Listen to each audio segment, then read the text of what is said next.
The most common and passionate argument in our community right now is locked on so hard to GPU prices, it's embarrassing the largest naval fleets in the world. Wars wage in comment sections, and everyone is a self-proclaimed expert stating you're an idiot for waiting and a moron for buying. So which one is it? Should you buy or wait? And who is actually right? I'll give you a hint. Stop listening to everyone. Watch this short video and take back control of your own decisions. Let me explain.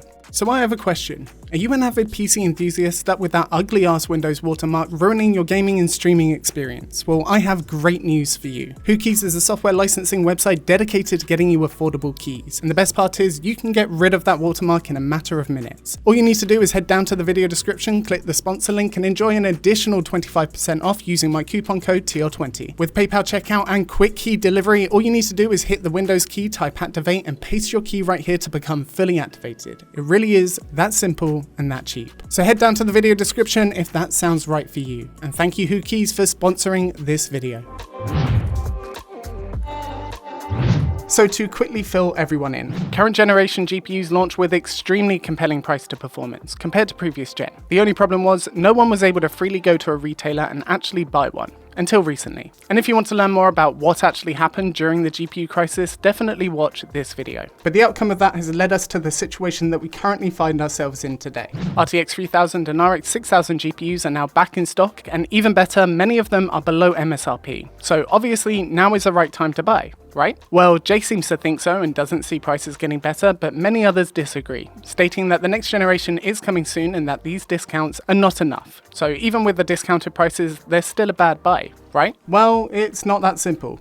It's actually simpler. We only need to take a single step backwards to understand why pushing either one of these arguments so heavily is just wrong and damaging. And your own personal conclusion is so much simpler to arrive at if you stop expecting to be told what to do. So let's talk about that and prove it by playing a game. I'm going to say two statements, and all that you need to do is comment below and tell me which one is true. This GPU at 25% over MSRP is amazing value. Or this GPU at 25% lower than MSRP is amazing value. Which one is correct? So at this point, I do need to apologize. That was actually a pretty cruel game to play, because I haven't given you guys enough information to correctly answer that question. You see, value cannot be determined by a single instance of something. Value is always a relative calculation. How much does something cost compared to everything else that you could buy that would achieve the same task? For example, if this screwdriver cost $15,000, you would quite rightfully tell me that's a stupid purchase. It's terrible value. But why is it? Well, with a quick search, we can see that you can buy basically the exact same screwdriver for only a few dollars. And that's the thing that determines this being a terrible value. If all other screwdrivers cost $25,000, that makes this guy actually quite a compelling buy if you need to screw something in. Of course, you can dive deeper into this, and admittedly, that explanation is pretty high level to get the point across. But fundamentally, that's how it works. Why do you think AMD and Nvidia show price and performance graphs in their presentations, compared to previous models? If we know the price, but we don't know the performance, value cannot be calculated. If we know the performance, but not the price, value cannot be calculated. But once we have both and other examples to compare against, only then can we calculate value. And one of the best ways to quantitatively do this is through a cost per frame analysis we typically do on the channel. But you may also want to attribute a certain amount of money to less quantifiable things. Things like physical features such as aesthetics, or software features if you need CUDA support or something similar. But only you can decide what monetary value to place on those things. Which brings us to the current situation.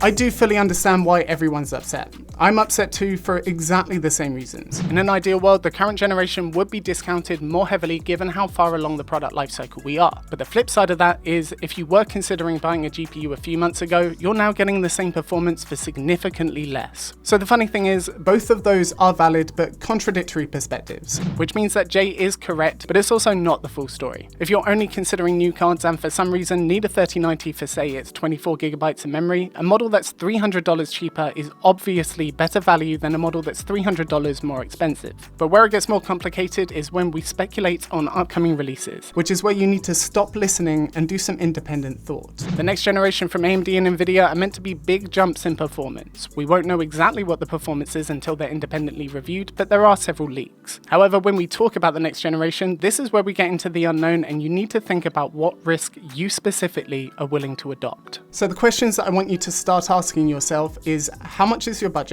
what performance can you get for that price, and are you willing to take the risk to wait or to not wait? If you wait, you may potentially be stuck in the same loop as the last 2 years, especially if crypto bounces back, and you may lose the opportunity you currently have. But if you don't wait and you are able to get a next generation card, you run the risk of paying the same amount for less performance. But as a side note, the used market is likely going to be exceptionally vibrant over the next few years, so bear that in mind and watch this video where I uncover some interesting results by comparing a used mind on GPU to my own. But the thing that I've really tried to refrain from doing on this channel is explicitly telling you to do one over the other, because to me that is a huge disservice to you. If there's a high amount of risk either way, the only honest thing that I can do is highlight the risk, give my opinion, and most importantly, let you make up your own mind. Because, and this seems to be something a lot of people are forgetting, but you absolutely should tailor and weigh the information you receive relative to your own personal situation. And if you assess the risks, come to a logical conclusion, and decide to do one over the other, stand resolute in your decision, and don't let anyone else tell you otherwise. It's your decision, and you need to be responsible for it.